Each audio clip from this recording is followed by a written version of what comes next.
समय न्यूज छत्तीसगढ़, नया जुनून, नया अंदाज। रतनपुर जो कभी छत्तीसगढ़ की प्राचीन राजधानी हुआ करती थी, अपने वैभव, समृद्धि और सुदृढ़ आर्थिक व्यवस्था के लिए दूर दूर तक प्रसिद्ध थी। इतिहास के अनुसार उस समय रतनपुर की सीमाएं लगभग 25 किलोमीटर की दायरे में फैली हुई थी। पूर्व में पाली, पश्चिम में करगी, उत्तर में केंदा और दक्षिण में बिलासपुर तक इसका प्रभाव क्षेत्र माना जाता था। राजधानी काल में रतनपुर व्यापार का प्रमुख केंद्र था।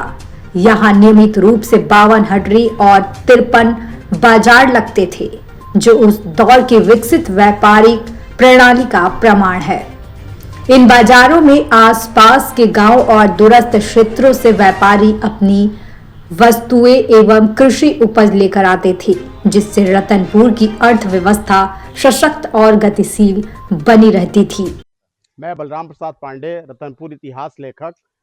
चतुर्युगी नगरी रतनपुर जब अपने राजधानी काल में थी, तब इसकी सीमा 25 किलोमीटर तक लगी हुई थी। पूर्व में इसकी सीमा पाली तक और पश्चिम में इसकी सीमा करगी तक, उत्तर में केंदा तक और दक्षिण में, जिसको हम जूना बिलासपुर या किला वार्ड कहते हैं, रतनपुर का एक किला वहां पर स्थापित था जब ये अपने राजधानी काल में था।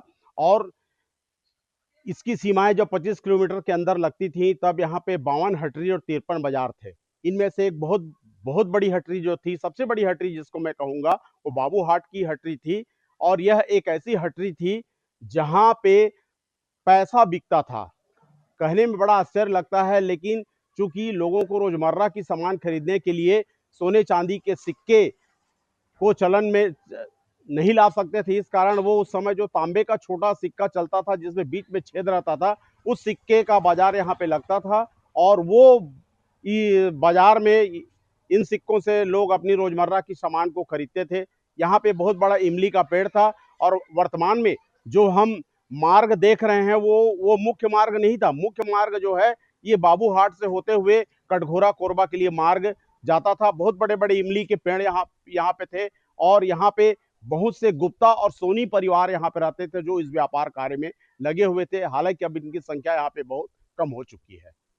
सबसे बड़ा और प्रमुख हटरी बाबू हाट के पास लगता था, जिसे तत्कालीन मुद्रा बाजार के रूप में भी जाना जाता था। इस बाजार की विशेषता यह थी कि यहाँ सोने चांदी के सिक्कों के साथ साथ बीच में छेद वाले तांबे के सिक्कों का भी प्रचलन था। आम जन इन्हीं तांबे के सिक्कों के माध्यम से अपने दैनिक उपयोग की वस्तुएं खरीदा करते थे। रतनपुर का यह ऐतिहासिक वैभव आज भी क्षेत्र की सांस्कृतिक और आर्थिक विरासत को दर्शाता है। बड़ा बाजार लगता था, यहाँ पैसा बिकता था।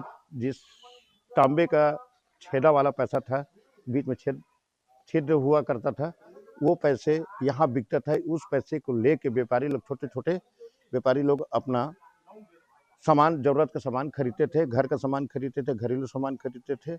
और यहाँ पर बहुत बड़ा बाजार लगता था। और इस जगह को आज भी बनिया पारा, सोनार पारा कहा जाता है। और ये रतनपुर सबसे बड़ा बाजार था, ऐसा बुजुर्ग लोग बताते थे।